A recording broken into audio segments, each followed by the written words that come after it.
എൻ്റെ to do ലിസ്റ്റുകൾ പല സ്ഥലത്തുണ്ട്. ചില ബുക്കുകളിലുണ്ട്, ഡയറിയിലുണ്ട്, ചില ആപ്ലിക്കേഷൻസിലുണ്ട്, ടെലിഗ്രാമിലുണ്ട്, വാട്സപ്പിലുണ്ട്. ചെയ്തു തീർക്കേണ്ട കാര്യങ്ങളെക്കുറിച്ച് ഓർഡറിനോ അല്ലാതെയോ ജസ്റ്റ് എഴുതി വെക്കുന്നതിന് മാത്രമല്ല ടു ഡു ലിസ്റ്റ് എന്ന് പറയുന്നത്. ആ ബാക്കി തന്നെയുണ്ട്. ഈ കാര്യങ്ങൾ നമ്മൾ ചെയ്തു തീർത്താൽ മാത്രമേ നമുക്ക് മനസമാധാനം ഉണ്ടാകൂ എന്നൊരർത്ഥം കൂടി ടു ഡു ലിസ്റ്റുകൾക്കുണ്ട്. പൊതുവെ വർഷങ്ങളായിട്ട് ടു ഡു ലിസ്റ്റ് ഉപയോഗിക്കുന്ന ഒരു വ്യക്തി എന്നുള്ള നിലയ്ക്ക് നിങ്ങൾക്ക് തന്നെ പരിചയമുള്ള, നിങ്ങൾ അറിയുന്ന ചില കാര്യങ്ങൾ ഞാൻ പറയാം. പലപ്പോഴും നമ്മൾ ചെയ്യുന്ന ടു ഡു ലിസ്റ്റുകൾ കൃത്യമായ രീതിയിൽ നമ്മൾ ചെയ്ത് തീർക്കാറില്ല. പകരം നമ്മുടെ മനസ്സിൽ തോന്നുന്നത് നമുക്ക് ചെയ്യാൻ കഴിയുന്ന കാര്യങ്ങൾ എഴുതി വെക്കുന്നതിലൂടെ ഇനി എന്തൊക്കെ ചെയ്യാനുണ്ട് എന്നത് ആലോചിച്ച് ടെൻഷൻ അടിക്കാനുള്ള ഒരു മാർഗ്ഗമായിട്ടാണ് സാധാരണ ടു ഡു ലിസ്റ്റ് വർക്ക് ചെയ്യുന്നത് എന്ന് വ്യക്തമായി പറയാൻ പറ്റും. സോ എനിക്ക് മാത്രമല്ല, ടു ഡു ലിസ്റ്റ് ഉണ്ടാക്കിയതുകൊണ്ട് നിങ്ങൾക്ക് ഓരോരുത്തർക്കും ബുദ്ധിമുട്ടുകൾ ഉണ്ടാകാൻ സാധ്യതയുള്ളതായിട്ട് എനിക്ക് തോന്നുന്നു. കാരണം ഹൈലി ഓർഗനൈസ്ഡ് ആയിട്ട് കാര്യങ്ങൾ ചെയ്യാനാണ് ടു ഡു ലിസ്റ്റ് ഉപയോഗിക്കുന്നതെങ്കിലും അത് ക്രമേണ ചെയ്തു തീർക്കാത്ത കാര്യങ്ങളുടെ വലിയൊരു കൂട്ടമായി മാറും. ഇങ്ങനെ വലിയ കൂട്ടമായി മാറുന്നതോടുകൂടി നമ്മുടെ മനസ്സിൽ നമുക്ക് മറ്റൊരു കാര്യവും ഫ്രീ ആയിട്ട് ചെയ്യാൻ പറ്റാതെയാവും. ടു ഡു ലിസ്റ്റിലുള്ള കാര്യം ചെയ്താലും ഇല്ലാത്ത കാര്യങ്ങൾ ചെയ്താലും ഇനി ചെയ്തു തീർക്കാനുള്ള കാര്യങ്ങളെ ഓർത്ത് നമ്മൾ ടെൻഷൻ അടിക്കും. അപ്പോൾ പ്രധാനമായിട്ടും ഇന്ന് ഞാൻ നിങ്ങളോട് ഷെയർ ചെയ്യാൻ പോകുന്നത് ടു ഡു ലിസ്റ്റ് അതുപോലെ തന്നെ ടൈം ബ്ലോക്കിംഗ് എന്ന് പറയുന്ന രണ്ട് മെത്തേഡുകളെ കുറിച്ചാണ്. അതിന് ടു ഡു ലിസ്റ്റ് എന്തുകൊണ്ട് എഫക്റ്റീവ് അല്ല എന്ന് നമ്മൾ ആദ്യമേ സംസാരിച്ചു തുടങ്ങി. രണ്ട്, അതിന് പരിഹാരമാകാൻ പറ്റുന്ന രീതിയിൽ നമുക്ക് ചെയ്യാൻ കഴിയുന്ന ടൈം ബ്ലോക്കിംഗ് എന്ന് പറയുന്ന ഇലൺ മസ്കും അതുപോലെ തന്നെ ന്യൂപോർട്ടും ഒക്കെ ഉപയോഗിക്കുന്ന മെത്തേഡിനെ നമുക്ക് എങ്ങനെ ഉപയോഗപ്പെടുത്താം. അത് രണ്ടും ചേർത്തുകൊണ്ട് ഞാൻ ഉപയോഗിക്കുന്ന ഒരു ഹൈലി എഫിഷ്യൻ്റ് ആയിട്ടുള്ളൊരു പ്രൊഡക്റ്റീവ് സിസ്റ്റം കൂടി നിങ്ങൾക്ക് ഇന്നത്തെ വീഡിയോയിൽ ഞാൻ പരിചയപ്പെടുത്തി തരുന്നുണ്ട്. സോ അതിലേക്ക് ഡീപ്ലി കടക്കുന്നതിന് മുമ്പ് നമ്മളൊരു ചെറിയൊരു എവിഡൻസ് ബേസ്ഡ് കേസ് സ്റ്റഡി ആവശ്യമായിട്ടുണ്ട്. അതായത് ഇത്തരത്തിലുള്ള കാര്യങ്ങൾ ശാസ്ത്രീയമായിട്ട് പണ്ട് ചർച്ച ചെയ്ത ഗവേഷകരെയും സൈക്കോളജിസ്റ്റുകളുടെയും പഠനങ്ങൾ നോക്കിക്കഴിഞ്ഞാൽ ഇത് നമുക്ക് മാത്രം വരുന്നൊരു പ്രതിഭാസമല്ല എന്നും മനുഷ്യ ചരിത്രത്തിൽ ഉണ്ടാകുന്ന ഒരു കാര്യമാണെന്ന് മനസ്സിലാക്കാം. 1920കളിൽ ബ്ലൂമ സൈഗാർനിക് എന്ന് പറയുന്ന ഒരു സോവിയറ്റ് സൈക്കോളജിസ്റ്റ് മുന്നോട്ട് വെച്ച ഒരു എഫക്റ്റ് ഉണ്ട്. അത് അദ്ദേഹത്തിൻ്റെ പേരിലാണ് അറിയപ്പെടുന്നത്, സൈഗാർനിക് എഫക്റ്റ്. അതെന്താണെന്ന് പറഞ്ഞുതരാം. റെസ്റ്റോറൻറ്റിൽ ഭക്ഷണം കഴിക്കാനിരിക്കുന്ന സമയത്ത് പലപ്പോഴും ശ്രദ്ധിച്ചിട്ടുള്ളൊരു കാര്യം, നമ്മുടെ ജീവിതത്തിൽ നമ്മൾ ശ്രദ്ധിച്ചിട്ടുള്ളൊരു കാര്യമാണ്.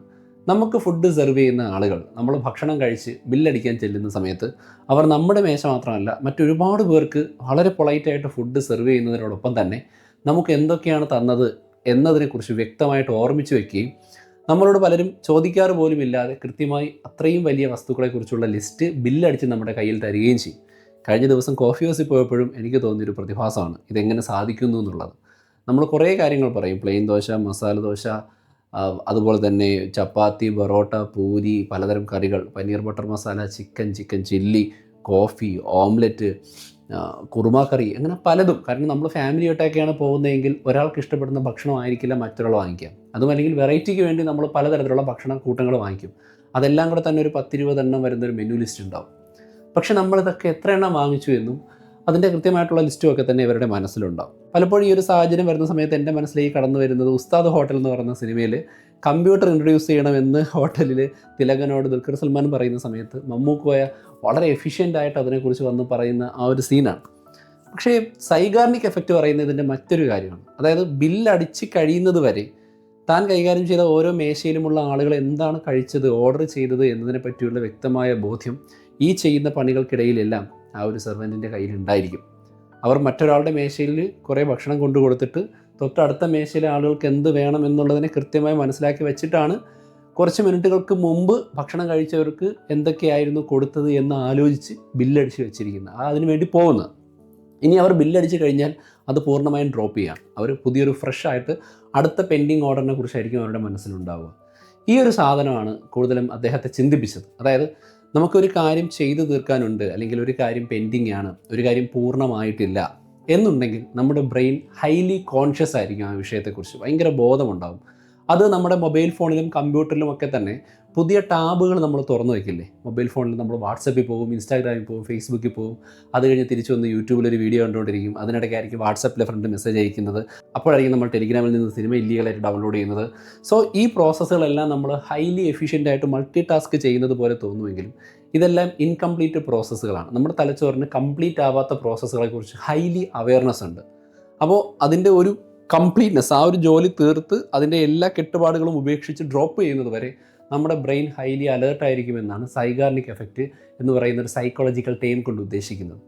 അപ്പോൾ ആക്ച്വലി ഇവിടെ എന്താണ് സംഭവിക്കുന്നത്? നമ്മുടെ മനസ്സിൽ നമ്മൾ ടു ഡു ലിസ്റ്റുകളെക്കുറിച്ച് കൃത്യമായ രീതിയിൽ ധാരണയൊക്കെ ഉണ്ടാക്കി ഒരു ദിവസം ചെയ്യേണ്ട കാര്യങ്ങൾ നമ്മൾ എഴുതി വയ്ക്കുമ്പോൾ പലപ്പോഴും ഒന്നോ രണ്ടോ കാര്യങ്ങൾ തുടങ്ങി വെച്ചതിൽ നമ്മൾ സ്റ്റക്കായി പോവുകയും നമ്മൾ പ്ലാൻ ചെയ്ത പോലെ കാര്യങ്ങൾ പോകാതെ ടു ഡു ലിസ്റ്റിലുള്ള കുറേ കാര്യങ്ങൾ പെൻഡിങ് ആവുകയും ചെയ്യും. ഇതിൻ്റെ ഫലം എന്താണ്? നമ്മൾ വർക്ക് ചെയ്യുന്ന സമയത്ത് മാത്രമല്ല, ഫാമിലിയുമായിട്ട് സ്പെൻഡ് ചെയ്യുന്ന സമയത്ത്, വാഹനം ഓടിക്കുന്ന സമയത്ത്, ജിമ്മിൽ പോകുന്ന സമയത്ത്, സിനിമ കാണുന്ന സമയത്ത് ഈ സാധനങ്ങൾ നമ്മുടെ കോൺഷ്യസ്നെസ്സിൽ ഇത് തീർന്നിട്ടില്ല, ഇനി ഇത് ചെയ്യണം എന്നിങ്ങനെ ഓർമ്മിപ്പിച്ചുകൊണ്ടിരിക്കും. ടർഫിൽ ക്രിക്കറ്റ് കളിക്കുന്ന നേരത്തായിരിക്കും വൈകുന്നേരം പൂർത്തിയാക്കണമെന്ന് വിചാരിച്ചിട്ട് നമ്മൾ ഒഴിവാക്കി ടർഫിലേക്ക് വന്ന വർക്കിനെ കുറിച്ച് നമ്മൾ ചിന്തിക്കുക. അല്ലെങ്കിൽ നമുക്ക് പ്രിയപ്പെട്ട ഒരാളോട് സംസാരിച്ചുകൊണ്ടിരിക്കുമ്പോഴായിരിക്കും നമുക്ക് മറ്റു കാര്യങ്ങൾ ചെയ്തു തീർക്കാനുണ്ട് എന്നുള്ള ആശങ്ക ഉണ്ടാകുന്നത്. അപ്പോൾ ഇതാണ് പൊതുവേ ടു ഡു ലിസ്റ്റിൻ്റെ ഒരു പ്രശ്നമായിട്ട് എനിക്ക് തോന്നിയ കാര്യം. പക്ഷേ അവിടെ നമുക്ക് മനസ്സിലാക്കാൻ പറ്റുന്നൊരു കാര്യമുണ്ട്. ഈ ടു ഡു ലിസ്റ്റ് ഇത്രയും വിഷയമുണ്ടാക്കാൻ കാരണം നമ്മൾ സ്പെസിഫിക് ആയിട്ടുള്ള ഒരു ടൈം ഫ്രെയിം വെക്കാത്തത് കൊണ്ടല്ലേ? നമ്മളൊരു ഡീപ്പ് വർക്കിനെ കുറിച്ച് കഴിഞ്ഞ എപ്പിസോഡിൽ സംസാരിച്ചപ്പോൾ പറഞ്ഞിരുന്നു, എത്ര സമയം ഡീപ്പ് വർക്ക് ചെയ്യാം. ഒരാൾക്ക് 30 മിനിറ്റ്, ചിലർക്ക് 1.5 മണിക്കൂർ, 4 മണിക്കൂർ നമ്മൾ സ്പെസിഫിക്കലി ടൈം സെറ്റ് ചെയ്യുന്നുണ്ടല്ലോ. ഇതേപോലെ ടു ഡു ലിസ്റ്റ് ചെയ്യുന്നതിന് പകരം നമ്മൾ ടൈം ബ്ലോക്കിംഗ് എന്ന് പറയുന്ന ഒരു മെത്തേഡിലേക്ക് കടന്നു കഴിഞ്ഞാൽ നമുക്ക് കൃത്യമായിട്ട് ഓരോ കാര്യത്തിനും എന്തുമാത്രം സമയമുണ്ട്, അവൈലബിൾ ആണ്, നമ്മൾ കൊടുത്തിട്ടുണ്ട് എന്ന് തിരിച്ചറിയാനും നമുക്ക് നമ്മളിൽ തന്നെ ഒരു സ്ട്രിക്ട്നെസ് വരുത്താനും സാധിക്കും എന്നൊരു പ്രത്യേകതയുണ്ട്. ഈ ഒരു മെത്തേഡ് എന്ന് പറയുന്ന രാവിലെ 5 മണി തൊട്ട് 7 മണി വരെ ഹൈലി എഫിഷ്യൻ്റ് ആയിട്ടുള്ള ടൈമായിട്ട് കണക്കാക്കുമ്പോഴും ജിമ്മിൽ പോയിട്ട് വന്നതിന് ശേഷം ആദ്യത്തെ 1.5-2 മണിക്കൂറിനകം ഞാൻ ഈ ഷൂട്ട് ചെയ്യുന്ന വീഡിയോ കംപ്ലീറ്റ് ചെയ്തിരിക്കണം എന്നൊരു ഉറപ്പ് എൻ്റെ മനസ്സിലുണ്ടായിരുന്നു. അത് എനിക്ക് തന്നിരിക്കുന്നൊരു വർക്കിൻ്റെ മാക്സിമം ടൈമാണ്. ഒരു വീഡിയോ എടുക്കാൻ എനിക്കറിയാം 1 മണിക്കൂറോ 1.25 മണിക്കൂറോ എടുക്കുള്ളൂ. അപ്പോൾ എന്തൊക്കെ പ്രശ്നങ്ങളുണ്ടായാലും, ഇടയ്ക്ക് കറണ്ട് പോയാൽ, ക്യാമറ ഓഫായാൽ, സൗണ്ടിന് പ്രശ്നം വന്നാൽ, സ്വാഭാവികമായിട്ടും ഒരു 2 മണിക്കൂർ കൊണ്ട് ഇത് തീർത്തിട്ട് കൃത്യം 12 മണിക്ക് ശേഷം അടുത്ത പരിപാടി തുടങ്ങണം. അത് ഏകദേശം 1 മണിക്കുള്ളിൽ തീർക്കണം. അതിനുശേഷം എനിക്കൊരു 1-to-1 അപ്പോയിൻമെൻ്റ് ഉണ്ട്, ഒരു ബിസിനസ് മീറ്റിംഗ് ഉണ്ട് ഓൺലൈനിൽ. അത് കഴിഞ്ഞ് അടുത്ത കണ്ടൻറ്റ് തപ്പണം. അതിനുശേഷം വീട്ടിൽ നിന്നൊരു സാധനം വാങ്ങിക്കാൻ പുറത്തേക്ക് പോകണം. ഇതിനെക്കുറിച്ച് നമ്മൾ ഒരു ദിവസം 24 മണിക്കൂറും ടൈം ബ്ലോക്ക് ചെയ്യണമെന്നല്ല, പക്ഷേ ഹൈലി നമ്മൾ പ്രയോറിറ്റി കൊടുക്കുന്ന കാര്യങ്ങൾക്ക് കൃത്യമായിട്ട് സമയം മാറ്റിവെക്കുന്നതിനെയാണ് ടൈം ബ്ലോക്കിംഗ് എന്ന് പറയുന്നത്. പക്ഷേ ഈ ടൈം ബ്ലോക്കിങ്ങിനെ കുറിച്ച് ഞാനിങ്ങനെ അന്വേഷിക്കുമ്പോൾ അത് ഒരു തരത്തിൽ എഫക്റ്റീവ് ആണെങ്കിലും ചില വിഷയങ്ങൾ അതിനകത്ത് കടന്നു വരുന്നുണ്ട്, ചില വെല്ലുവിളികൾ കടന്നു വരുന്നുണ്ട്. അതിലൊന്നെന്ന് പറയുന്നത്, നമ്മൾ ഉദ്ദേശിക്കുന്ന സമയത്തിൽ കൂടുതൽ ചില വിഷയങ്ങൾക്ക് ടൈം ബ്ലോക്ക് ചെയ്യാൻ പറ്റില്ല. ഉദാഹരണത്തിന് ഇപ്പോൾ ഞാനെടുക്കുന്ന വീഡിയോ, ഇതിൻ്റെ സ്ക്രിപ്റ്റ് എന്ന് പറയുന്നത് ഞാൻ തയ്യാറാക്കി മലയാളത്തിൽ ടൈപ്പ് ചെയ്ത് പോയിൻറ്റ്സ് എല്ലാം എഴുതി വെച്ചിട്ട് പ്രിൻ്റ് എടുത്ത് എൻ്റെ കയ്യിൽ വെച്ചിട്ടുണ്ട്.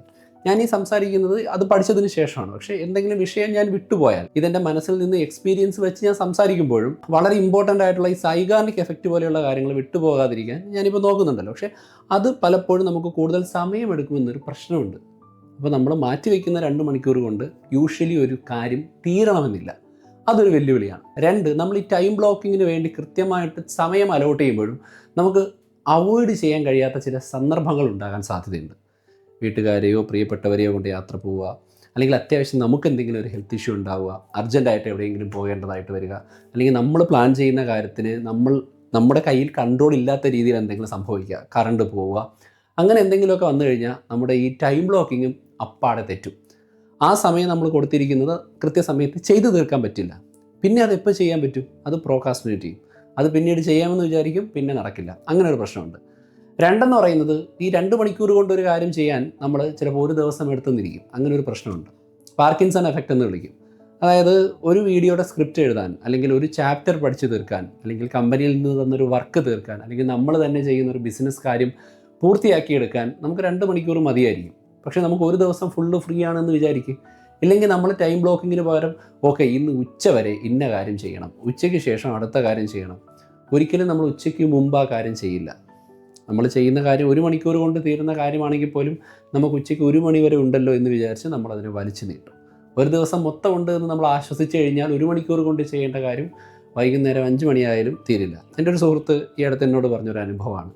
കമ്പനിയിൽ വർക്ക് ചെയ്യുന്ന സമയത്ത് പുള്ളിക്കാരിക്ക് 2 മണിക്കൂർ ചെയ്യാനുള്ള ജോലിയെ ഡെയിലി വരാറുള്ളൂ. പക്ഷേ അതിനുശേഷം ഒന്നും ചെയ്യാനില്ല. കുറേ ദിവസമൊക്കെ അങ്ങനെ ഇരുന്ന റീൽസൊക്കെ കണ്ടുനോക്കി. പിന്നെ അവൾക്ക് തന്നെ മടുപ്പ് തോന്നിയിട്ട് ഈ 2 മണിക്കൂർ വർക്കിനെ വലിച്ചു നീട്ടി 4 മണിക്കൂറാക്കി മാറ്റാൻ തുടങ്ങി. ഒരു കാര്യം 2 മണിക്കൂർ കൊണ്ട് ചെയ്താലും 5 മണിക്കൂർ കൊണ്ട് ചെയ്താലും സമയമെടുത്ത് ചെയ്തു എന്നുള്ളത് കൊണ്ട് അതിൽ കൃത്യമായിട്ടുള്ള എഫക്റ്റ് കാണുന്നില്ല എങ്കിൽ നമ്മൾ ആ ഒരുപാട് സമയം എടുക്കുന്നത് വേസ്റ്റാണ്. നമ്മൾ ആ വർക്ക് ചെയ്യാൻ 5 മണിക്കൂർ എടുത്തു എന്ന് മാത്രമല്ല, അതിൻ്റെ ഇടയിൽ നമ്മൾ എന്തൊക്കെ കാര്യങ്ങൾ ചെയ്താലും അത് നമ്മുടെ ജീവിതത്തിൽ യാതൊരു ഇമ്പോർട്ടൻസും ഉണ്ടാവില്ല. നമ്മൾ ചുമ്മാ ഗെയിം കളിക്കാൻ പോകും, സോഷ്യൽ മീഡിയ സർഫ് ചെയ്യാൻ പോകും, വെറുതെ ഇരിക്കും. പക്ഷേ ഇതൊന്നും ജീവിതത്തിൽ പ്രൊഡക്റ്റീവായിട്ടുള്ളൊരു ടൈമിൽ കോൺട്രിബ്യൂട്ട് ചെയ്യുന്നില്ല എന്നൊരു പ്രശ്നമുണ്ടാകും. അതുകൊണ്ട് തന്നെ ടൈം ബ്ലോക്കിങ്ങിനിടയ്ക്ക് നമ്മൾ കൃത്യമായിട്ടുള്ള രീതിയിലുള്ള ചില സ്ലോട്ടുകൾ അഡ്ജസ്റ്റ് ചെയ്യേണ്ടതായിട്ട് വരും. അപ്പോൾ ഞാൻ ഉപയോഗിക്കുന്ന എഫക്റ്റീവ് മാർഗ്ഗം, വലിച്ചു നീട്ടുന്നില്ല, ഞാൻ ഈ പറഞ്ഞ കാര്യങ്ങളെല്ലാം നിങ്ങൾക്ക് മനസ്സിലാവാൻ വേണ്ടി സമയമെടുത്ത് പറഞ്ഞതാണ്. സോ അതുകൊണ്ട് തന്നെ വളരെ എഫക്റ്റീവായിട്ട് ചെയ്യാൻ പറ്റുന്നൊരു മെത്തേഡ് എന്ന് പറയുന്നത് ഈ ടു ഡു ലിസ്റ്റിനെയും ടൈം ബ്ലോക്കിങ്ങിനെയും തമ്മിൽ മിക്സ് ചെയ്തുകൊണ്ടുള്ളൊരു മാർഗ്ഗമാണ്. ഞാൻ പറഞ്ഞ പോലെ ടു ഡു ലിസ്റ്റിൽ നമ്മൾ ഹൈ പ്രയോറിറ്റി കാര്യങ്ങളുണ്ടല്ലോ, അത് ദിവസത്തിൽ ചില സമയങ്ങളിൽ ടൈം ബ്ലോക്കാക്കി സെറ്റ് ചെയ്യുക. ഇപ്പോൾ എന്നെ സംബന്ധിച്ചാണെങ്കിൽ വീഡിയോയുടെ സ്ക്രിപ്റ്റ് എഴുതുന്നത് 1.5 മണിക്കൂർ, വീഡിയോ ഷൂട്ട് ചെയ്യാൻ 2 മണിക്കൂർ. ആ സമയം കൃത്യം 10 മണി തൊട്ട് 11 മണി വരെ, 11:30 തൊട്ട് 12:30 വരെ, 12:30 തൊട്ട് 1 മണി വരെ ചിലപ്പോൾ ഫ്രീ ടൈം ആയിരിക്കും. സോ ഈ ഫ്രീ ടൈമിനകത്ത് പല കാര്യങ്ങൾ ചെയ്യാൻ പറ്റും. ഒന്ന്, ഈ പറയുന്ന ഡീപ്പ് വർക്കിന് വേണ്ടിയിട്ട് ഞാൻ പ്രയോറിറ്റൈസ് ചെയ്തിരിക്കുന്ന കാര്യങ്ങൾ തീർന്നില്ല എങ്കിൽ എക്സ്റ്റെൻഡ് ചെയ്യാനായിട്ട് ടൈം ഉപയോഗിക്കാം. അതല്ലെങ്കിൽ ഈ പറയുന്ന ഷാലോ വർക്ക്സിന് ആവശ്യമായിട്ടുള്ള കമൻറ്റിന് റിപ്ലൈ കൊടുക്കൽ പോലെയുള്ള കാര്യങ്ങൾ ചെയ്യാൻ പറ്റും. അത് മാത്രമല്ലെങ്കിൽ ഞാൻ മുമ്പ് പറഞ്ഞ പോലെ വളരെ ആക്സിഡൻ്റൽ ആയിട്ടുള്ള എന്തെങ്കിലും കാര്യങ്ങൾ സംഭവിക്കുകയാണ്, നമുക്ക് ഇടപെട്ടേ പറ്റൂ എന്നുള്ള രീതിയിലുള്ള വിഷയങ്ങൾ. പക്ഷേ നമ്മളിത് അർജൻറ്റായിട്ടുള്ള ജോലി ചെയ്യാനുള്ള ടൈം ബ്ലോക്കിങ്ങിലാണ് കടന്നു വന്നിരിക്കുന്നത്. എനിക്ക് അർജൻറ്റായിട്ടൊരു സിറ്റി വരെ പോകണം, അത് ഒഴിവാക്കാൻ കഴിയില്ല, പക്ഷേ എനിക്ക് ആ ടൈമിൽ വർക്കുകളുണ്ട്. സോ അതിനുവേണ്ടി നമ്മൾ വീണ്ടും ടു ഡു ലിസ്റ്റിലേക്ക് ആ വിഷയത്തെ എടുത്തിട്ടിട്ട് അതേ ദിവസം തന്നെയുള്ള ലെസ് ഇമ്പോർട്ടൻ്റ് അല്ലെങ്കിൽ മിഡ് ഇമ്പോർട്ടൻ്റ് ടോപ്പിക്കുകൾ റീപ്ലേസ് ചെയ്ത് അതിൻ്റെ ടൈം ബ്ലോക്കിങ്ങിൻ്റെ ഷെഡ്യൂളിലേക്ക് നമുക്ക് മാറ്റി വെക്കേണ്ടി വന്ന ഇമ്പോർട്ടൻ്റ് ടോപ്പിക്സ് നമ്മൾ റീഷെഡ്യൂൾ ചെയ്യും. ഹൈലി പ്രയോറിറ്റൈസ്ഡ് ആയിട്ടുള്ള 3-4 വർക്കുകളായിരിക്കും എൻ്റെ ടു ഡു ലിസ്റ്റിൽ ആദ്യത്തെ കുറേ ഭാഗത്തുണ്ടാവുക. അതിനുവേണ്ടി ടൈം റീഷെഡ്യൂൾ ചെയ്യും. അതിനുശേഷം എക്സ്ട്രാ വർക്ക് എടുക്കുകയോ പിറ്റേന്ന് ചെയ്യേണ്ട വർക്കുകൾ പിറ്റേന്നത്തേക്ക് പ്രയോറിറ്റൈസ് ചെയ്ത് ടൈം ബ്ലോക്ക് ചെയ്ത് തലേ ദിവസം തന്നെ റെഡിയാക്കി വെക്കുകയോ ഒക്കെ ചെയ്യും. ഈ രീതിയിലാണ് നമുക്ക് ടൈം ബ്ലോക്കിങ്ങും അതേപോലെ തന്നെ ടു ഡു ലിസ്റ്റിനെയും എഫക്റ്റീവായിട്ട് ഉപയോഗിക്കാൻ കഴിയുക. അങ്ങനെ ഒന്ന് ചെയ്തു നോക്കുക, തീർച്ചയായിട്ടും റിസൾട്ട് ഉണ്ടാവും. ഇതിനും പോരായ്മകളുണ്ടാവും, പക്ഷേ അപ്ഡേറ്റ് ചെയ്യാൻ പറ്റും. ഇതും നമ്മൾ പലയിടത്തുനിന്നും പഠിച്ചെടുക്കുന്ന കാര്യങ്ങളാണ്. നിങ്ങൾക്ക് ലൈഫിൽ ഇംപ്ലിമെൻറ്റ് ചെയ്തിട്ട് നല്ല രീതിയിലുള്ളൊരു പ്രൊഡക്ടിവിറ്റി സൈക്കിൾ ഉണ്ടാക്കാൻ ഇത് സഹായിക്കുമെന്ന് പ്രതീക്ഷിക്കുന്നു. അടുത്ത എപ്പിസോഡിൽ വീണ്ടും കാണാം. അതുവരെ.